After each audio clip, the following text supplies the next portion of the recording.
Isang mapagpalang araw sa inyo pong lahat. Ngayon po ay June 8, 2026, Lunes ng ika-10 linggo sa karaniwang panahon.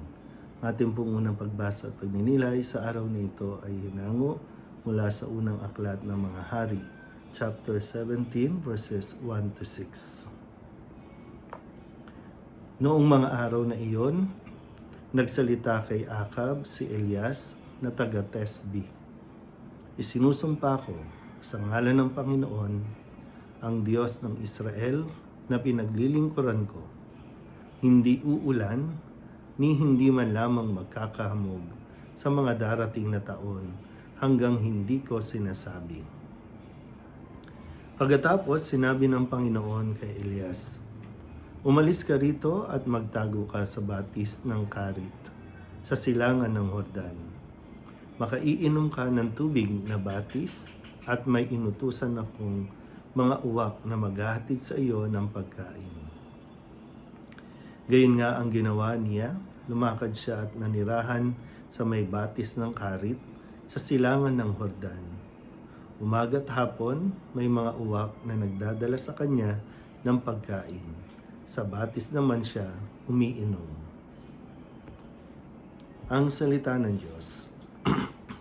Muli po, isang mapagpalang araw sa inyo pong lahat at pagsisimula na naman ng ating linggo at sa inyo po na maraming mga papasok sa trabaho ngayong araw na ito. Nawa kayo ay patuloy na pagpalain ng ating Panginoon at sa kabila ng ating pong paghihirap na nararanasan, dulot na rin ng mga issue sa ating lipunan, lalo tigil sa ating gobyerno, sa mga nanunungkulan. Pero maganda po at pakatandaan natin na God will always provide. Tandaan niyo po yan. Kahit na nahihirapan tayo, magamat syempre, kailangan natin kumilos, kailangan natin, kung gusto natin talaga mas guminhawa, no? Syempre, kailangan may pagbabago sa ating pong pag-iisip, sa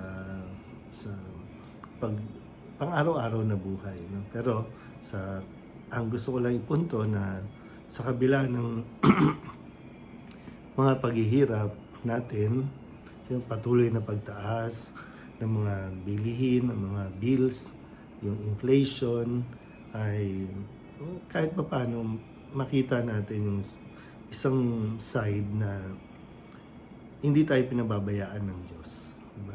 Nakakasurvive tayo, nagre-reklamo tayo, talagang maging ako ay inilalabas ko rin yung, ine-express ko rin yung pagkadismaya sa ating gobyerno kasi talagang pahirap ng pahirap at palaki ng palaki ang mga bayarin natin.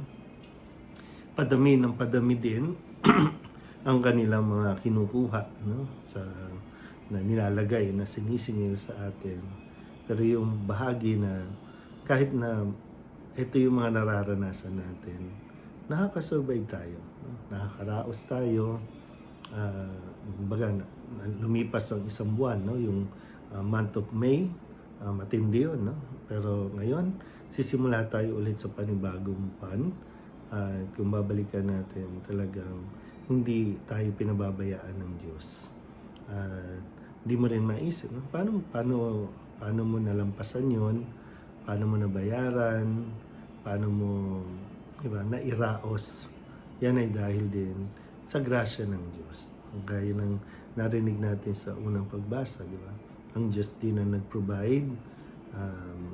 Siya ang tumulong at siya din ang nagbibigay ng tubig, ng pagkain para mabuhay pa, no, si Elias dito sa ating unang pagbasa na inuusig ng panahong iyon si Elias. Kaya maganda po, no, na lagi natin panghawakan. Pero sabi ko po, no, ang Diyos ang kikilos, ang magpo-provide sa atin, pero wag din natin kalimutan na kailangan din natin kumilos. Na sa ganon ay hindi na maulit ang pang-aabuso ng mga tao, kahit mga iilan o maraming nasa gobyerno ang talagang umaabuso sa kanilang kapangyarihan, kung kaya't mas maraming tao din ang naghihirap. Pero muli, no, tandaan natin mabuti, God will always provide, basta makinig lang tayo sa Kanya, kumapit lang tayo sa Kanya, at manalig lang tayo sa Diyos. Muli po, isang mapagpalang araw sa inyo po lahat.